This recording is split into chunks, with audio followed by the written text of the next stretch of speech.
What's up guys, welcome back to the channel. Hope you guys are doing well. Today we're covering part 2 of the dev Q&A for Crossout. This one is going to be very interesting. I glanced over it a little bit and the questions are very long. So I'm going to summarize it basically for you so it's easier to digest, if that makes sense. Yeah, these questions are very long. And the answers are short, so I think that won't be any problem. All right, let's go. The first question: weapons do too much damage overall, which causes armor to get destroyed too fast. We spend time designing elaborate armor structures, but it doesn't make our vehicles last much longer. There are also items amplifying damage, such as the Catalina or the Jackie. Reduce weapon damage, or at least make stacking armor add bonus armor HP depending on the percentage of occupied attachment point. Example, 50% HP at 100% occupied attachment points. That's gonna be a little bit too complex, my guy, which would especially benefit slope parts, and that would add a little bit of realism because slope parts are used in tanks to deflect projectiles. Yeah, I kind of wish we had that, but I don't think it's gonna work for Crossout. And the developer's answer is: we do not plan to reduce the average damage in the game. The current values of the build survival time in battle are satisfactory for us and suitable for dynamic and fast battles. Remember what I said when the devs a couple of years ago wanted matches to be a little bit slower and a little bit more controlled? And now they just ignore all of that and they want fast matches again. It's weird. And now they're gonna reference what I've been talking about a while, so I guess this guy must have heard what I was talking about. Not so long ago, we experimented with increasing the resistance parameters of structural parts, and it had almost no effect on battle time. A significant increase in durability of parts will result in hits having no visible effect on the enemy. If some combinations of parts severely stands out in terms of average damage in battle, we make adjustments. Now, the problem what I see is the NA community is just a fraction of the player base compared to the EU and the RU community. So maybe those guys didn't like it. From my experience and the people who I asked, they said that it was fine. It was a lot more enjoyable. Felt like you had a little bit more of a fighting chance compared to the original version. And I wish they would go back and try it out once more because it's been so long, but I don't think they will. And their argument about increasing the durability will have no visual effect when you shoot someone, that doesn't really matter. I mean, in the past, Crossout was a little bit about strategy. They even showed in the tutorial, when you come across a vehicle or an enemy that is kind of tough, you disable them, like by shooting their movement parts, or you shoot off their weapon if that is possible. That doesn't matter anymore. You just shoot everything. Everybody just wants to shoot everything, or they just ram into you, or they just push you, or they have underslung weapon, and then everything is just bum bum bum bum bum. There's like I've been complaining about this for the last couple of videos. There's no strategy involved anymore in regular PvP, and even in the next step, it's just YOLO, hold W, and just do whatever you want. It's kind of frustrating. I get it. I don't take it too serious. I have fun as well. But for example, in my videos, when I try to play sneaky and with a little bit of strategy, it doesn't work out. Someone just sneaks up onto me with a Yeti and just holds me down, pins me down, and the rest is history. And that's why I want a little bit more of a chance to fight back if my parts have a little bit more durability. But yeah, I guess the devs disagree. They want fast battles and they don't care anymore for slow strategic gameplay. And you could argue, JB, if you want more strategic gameplay, you should do clan wars, uranium wars, or clan confrontation. And yes, I kind of agree. The problem is, in the beginning, it's fine, it's fun.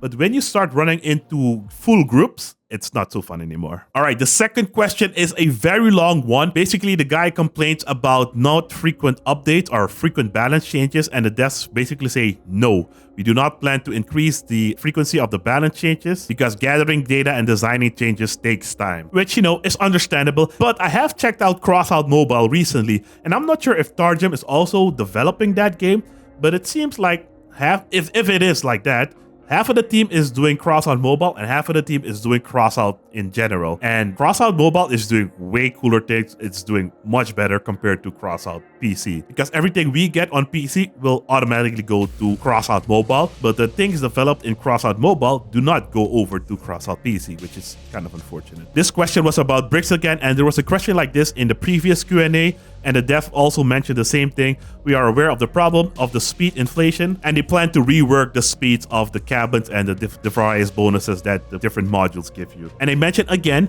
don't expect these changes in the next few updates. We are planning this for next year. So the bricks are going to be a problem until 2025. The next question is about the Grizzly perk. This guy does not want the Grizzly perk to get nerfed because it will be able to function normally if we have a regular build. For bricks, it will still work, but for regular builds, it won't really be that effective, which is understandable. And the devs mentioned Grizzly changes are aimed at weakening the so-called bricks, which repeatedly activate its perk due to the front location of the cabin. At the same time, the co-driver will become more useful on hovers and mechanical legs because the cabin is hidden behind parts on such builds. I don't have the example right here, but you can check out the other video I did for Crossout Mobile. But the Grizzly co-driver perk over there is a lot more interesting than the one we have on PC. Personally, I don't really rely on co-drivers, their perk.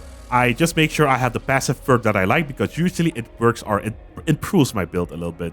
But we'll have to see. The devs are working on it at least. The next question is someone asking if there will be more anti-air weapons because it is kind of hard to deal with helicopters with anything else. And yes, I do agree with this. It's surprising that they haven't added any more anti-air weaponry. Yes, they increased the elevation of weapons, but it's still difficult to hit helicopters with most weapons in the game. So they mentioned the Starfall cannon that, yeah, it's an anti-air weapon, but that's only one. It's only one weapon. And they also mentioned that they redesigned the aiming angles of some standard weapons. They do mention that they are working on new weapons with a wider aiming angle, but not a dedicated anti-air or a weapon with 2 firing modes, which is kind of unfortunate. And this is funny that they say this. They mentioned we cannot significantly change the mechanics of weapons in a single game mode or create individual parameters just for that game mode alone. Bro, what have you done with the Caucasus and the Hurricane? You basically nerfed those weapons to the ground because of a game mode. And you're still doing it right now. Parameters in the new PvP mode, the next step, are completely different from the parameters in classic PvP because everything moves a little bit flexible. I mean, you guys have played it, right? Mechs move faster, hovers move faster, spider builds move faster, cars move faster. Everything moves better and faster in the new PvP mode. I'm not sure about weapons if they deal more damage. I don't think so. But you can have different parameters in one game mode and different parameters in the first game mode. This situation has also happened in War Thunder recently, where people have been asking for years for separate battle rating for aircraft, because one aircraft would be amazing at ground pounding, but it would suck in air RB. And now we have separate battle ratings. For example, the F-117 is going to be at 10.0 for ground RB, but for air RB, it's going to be at 8.7 because it has no main armament, doesn't have anti-air missiles, it doesn't have flares, and it's subsonic. It can't defend itself, so it has to get a lower BR.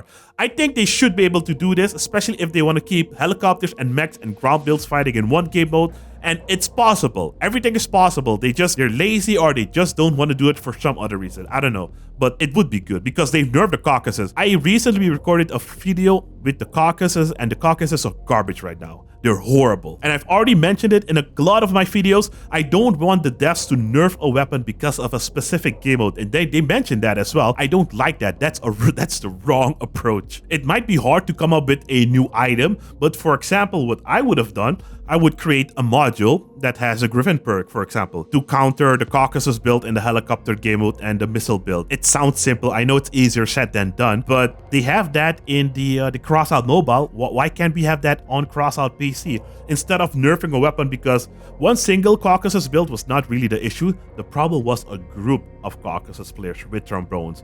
Those guys were shredding you. You could go toe-to-toe with one, but multiple was rough. So, add a module. We already had the Argus. We got flares. Why not a module that blocks the lock-on of automatic weapons? Maybe not drones, because you can't fire drones in the air. Automatic weapons. Problem solved, in my opinion.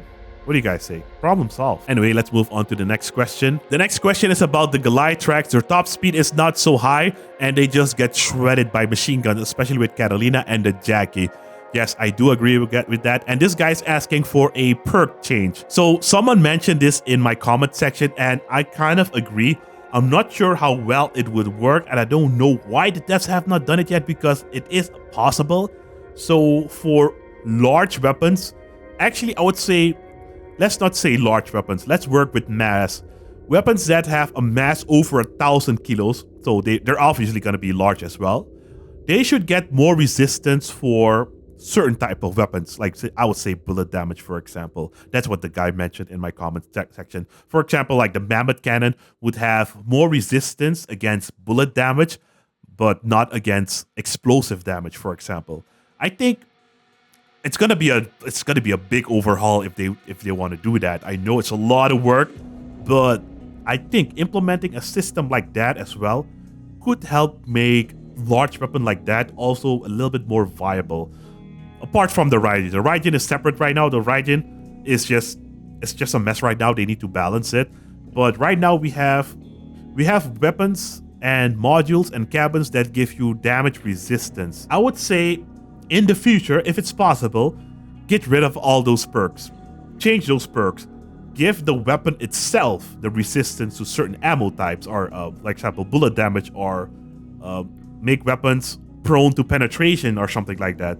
Something like that would be a lot more interesting. I don't know if the devs are capable of doing that. Like, their team is small. I think in the future they might have to do that if they want to save their game. Crossout is going up to like what, 8, 9 years or something, 10 years. Players are gonna get bored. People are already fatigued, in my opinion. And I think something like that would balance the game a little bit better. For energy weapons, it's gonna be a little bit rough as well because we have different types of status effects in Crossout. I would say if a weapon has resistance to bullet damage, of course, if the weapon gets heated or gets a cryogenic effect, that maybe that effect is lessened or removed. I don't know. They'll really have to experiment with that. But that also sounds like a very good idea, especially for bigger weapons like the Avalanche. For example, like I have no problem like stripping down an Avalanche super duper easy with my 4 imp build, especially if I have a 10 stack charge on my Catalina cabin. The damage output of 4 imps with that setup is just absolutely brutal. And a change like that could also work really well for tracks. You know how mine layers in the game now are kind of useless? You could make it that tracks are very prone to mine layers, but all other types of damage have a high resistance, like 75% against bullet blast and cryo. Maybe not heat, because heat kind of messes up everything. But against mine layers, the mine layer weapon category, tracks would get maybe 100% more damage or something like that. Things like that are a little bit more interesting than, oh, Jackie gives 20% more damage. Oh, the Averter reduces 30% more damage. You know, those are boring perks. Those are real boring perks. And I bet, guys, the next cabin will either have a damage perk or a protection damage perk. How much you guys want to bet? I don't, in those betting, I hate betting, but you know, just watch it. If the devs don't change it, you guys know where this game is headed. The next question is about the fin wheel. He says the fin wheel is destroying the game balance and it gives you 50% effective durability and more speed and all that good stuff. And their answer is they acknowledge that it's not just the fin wheel alone. It's a combination of factors like parts placement, co-driver perks, and the high speed of everything, which they are gradually fixing. For example, the current changes aim to solve the problem you described by fixing the buggy wheels and the Grizzly co-driver. Yeah, and that's the thing. That's the beauty of Crossout. You can build wherever you want.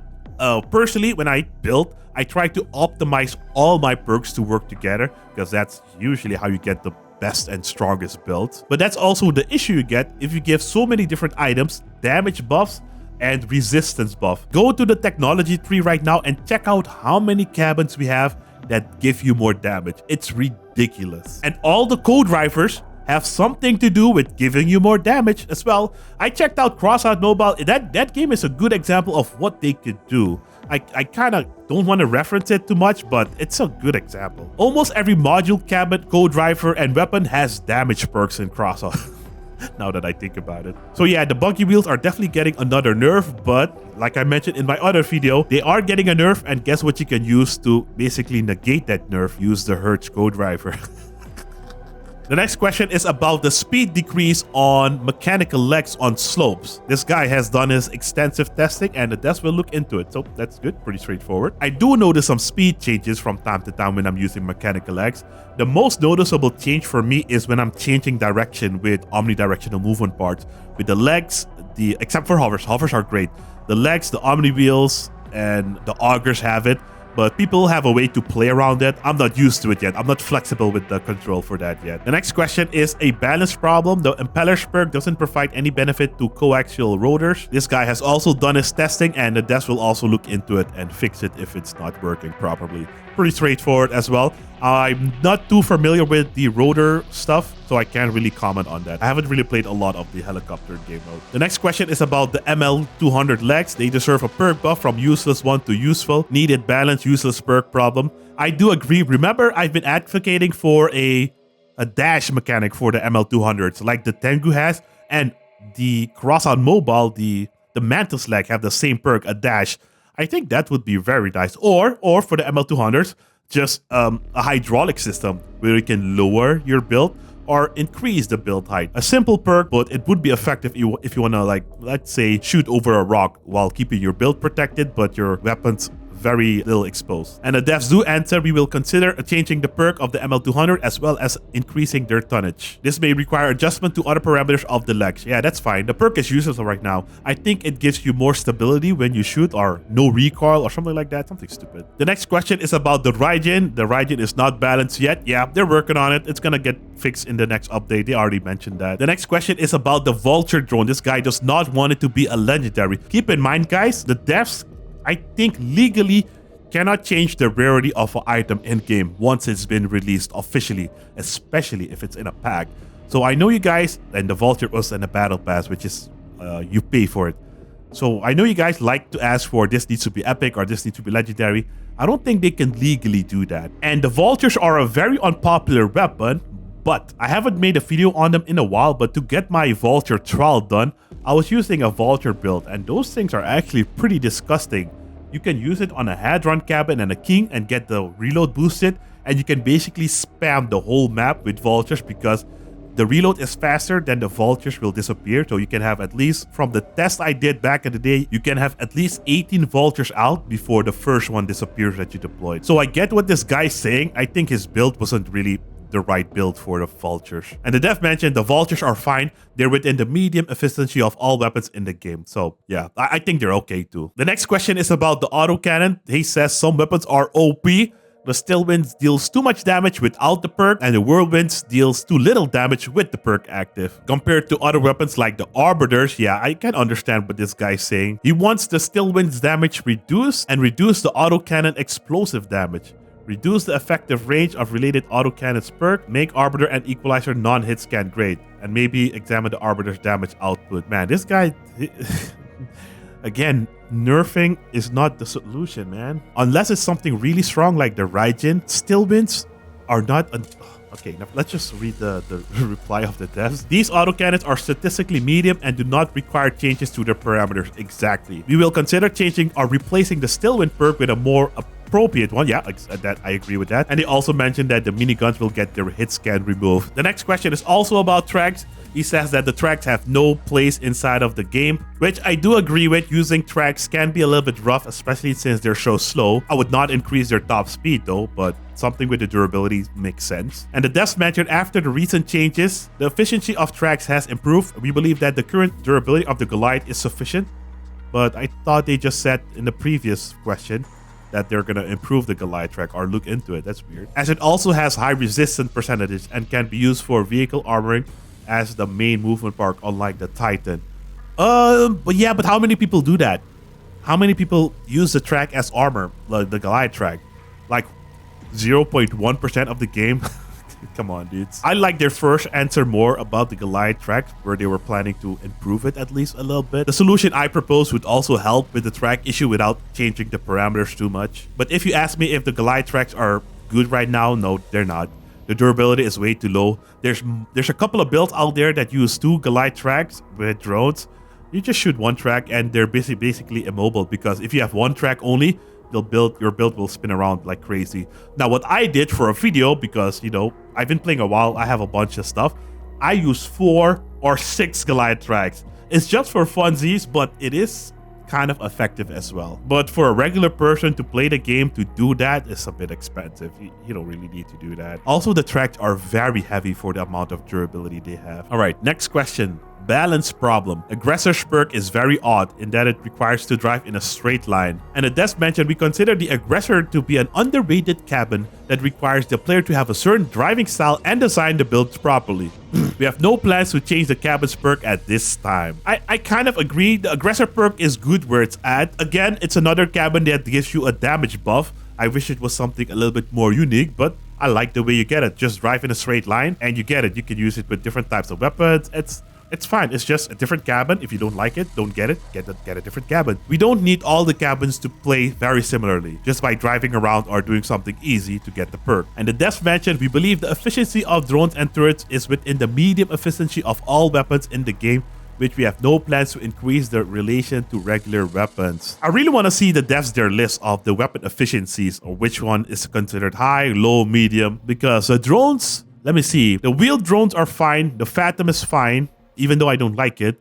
The turrets, on the other hand, the Cobra, the one with the missile, and the flying helicopter with the missile, and the flying helicopter with the machine guns, their damage is good, it's just the way they behave is kind of stupid. The drones, they sit in one spot, can't really do much. The flying drones fly in a very tight group, so if you shoot one, they all die. If you release only one, it barely does any damage. In terms of damage numbers or parameters, they don't have to change it, but they could change how they behave. I don't want the drones to fly like the Annihilators because those things are annoying. But if the flying drones could maybe circle around you or maybe scan a close perimeter 50 meters around you, I think that would be a little bit more interesting without changing any parameters. The next question is a 3-part question. Absurd damage creep. That's the first one. The second one, nearly every single item released in the past 2 years had some sort of damage buffing. Exactly. Exactly. Yeah, you guys watch my videos. Appreciate that. Even with the total HP of builds going up over the years, the average time to kill of builds has been decreasing drastically. Yep, exactly. This leads to extreme balance disparities and makes weapons extremely hard to balance, since damage is being amped so much even without self-buffing weapons.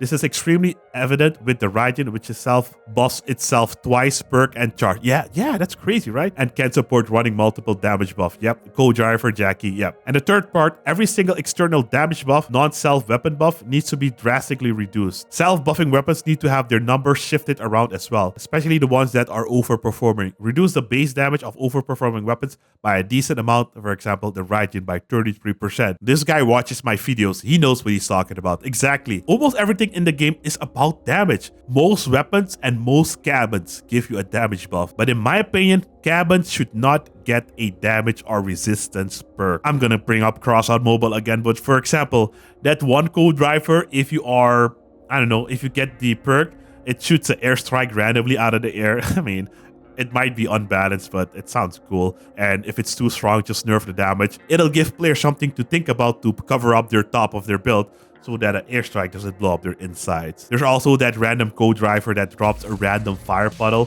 Instead of fire, have a random oil puddle or a smoke screen. Yeah, we don't have smoke in the game yet. But yeah, I 100% agree with this guy. Let me see what the devs say. The average time it takes to destroy an enemy has remained virtually unchanged in recent years. Lies. Lies, lies, lies. We are lowering the efficiency of all parts and their combinations that stand out. For example, the Raijin and the Jackie will... Only 2 items out of everything?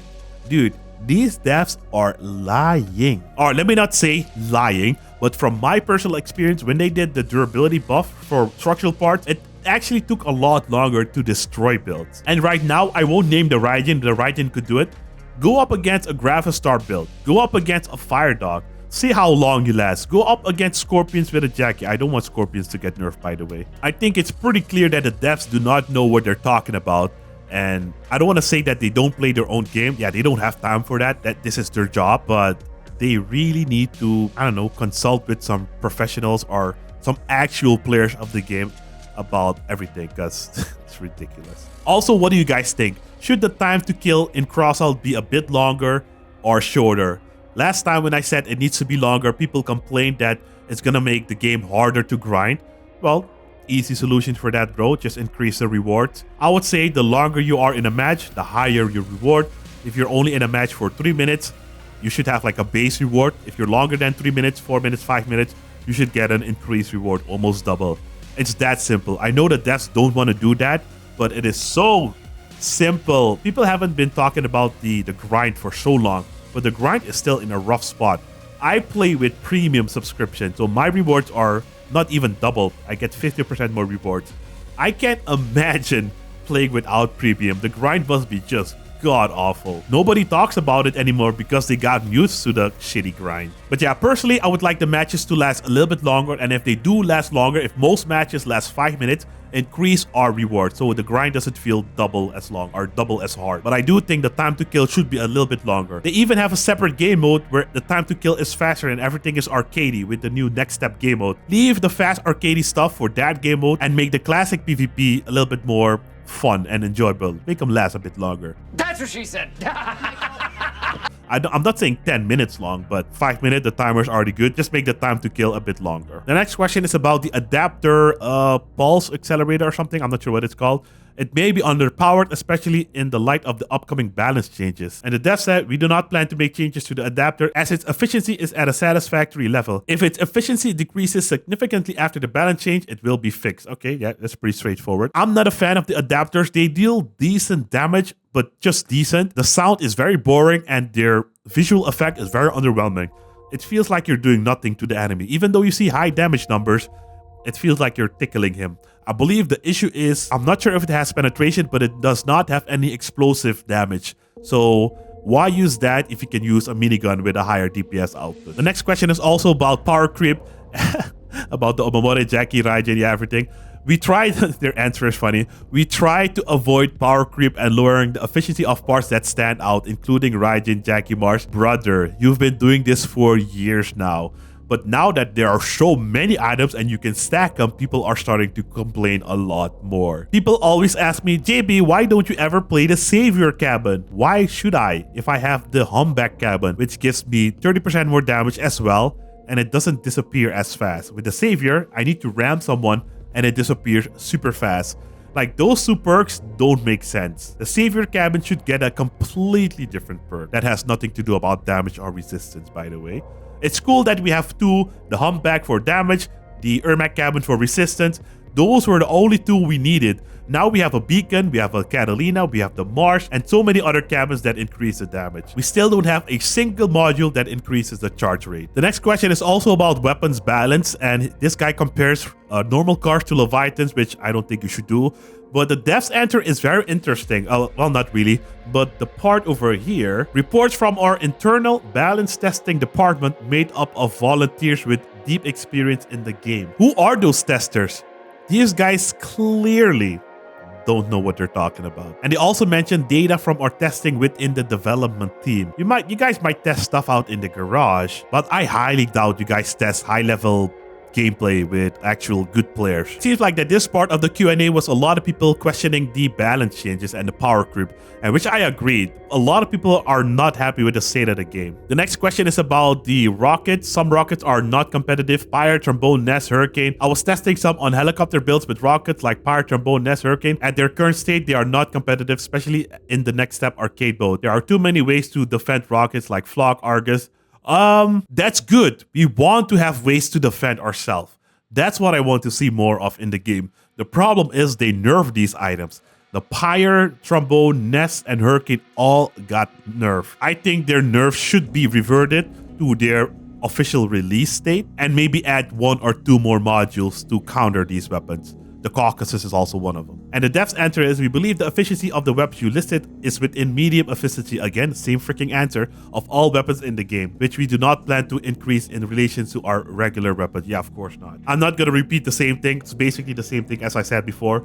Don't nerf weapons because of a specific game mode. The next question is about the Tsunami. The Tsunami's perk is very underwhelming, and it's an incredibly unimaginative and boring perk. Yes, all the perks in Crossout are extremely unimaginative and boring because it's either more damage, stand still, drive, more damage, more resistance, standing still for a few seconds to get free 30% more damage boost, no skill, no nothing, just stop moving for some time to... Yeah, it's pretty boring, so it's kind of lame. And of course, the silly reply, the Tsunami's perk has enough of an effect on the weapon's efficiency, so we do not plan to change it at this time. Yeah, of course not. So most of the questions in this Q&A were about the power creep, modules that increase the damage, and yeah, basically that. And I appreciate you guys watching the videos. You guys have heard me complain about everything that has a damage perk, and you guys have been asking the question, so I appreciate that. That's awesome, very nice. That means that you watch the videos, and I really appreciate that. Something we do not need to forget though is the grind of the game is still in a very rough spot, or a bad spot. The grind is still atrocious. and they haven't increased the rewards in the game for since the beginning. The only game mode that has more rewards is the Next Step game mode because they want you to play that game mode. They have even reduced rewards for, I believe, raids and invasion, but nothing was said about it. Nobody mentioned anything. I did mention it, but of course nothing was done about it. So yeah, Crossout is, I would say, at a, I won't say in a good spot right now. I love that they have a nice schedule for brawls, events. Everything there is good.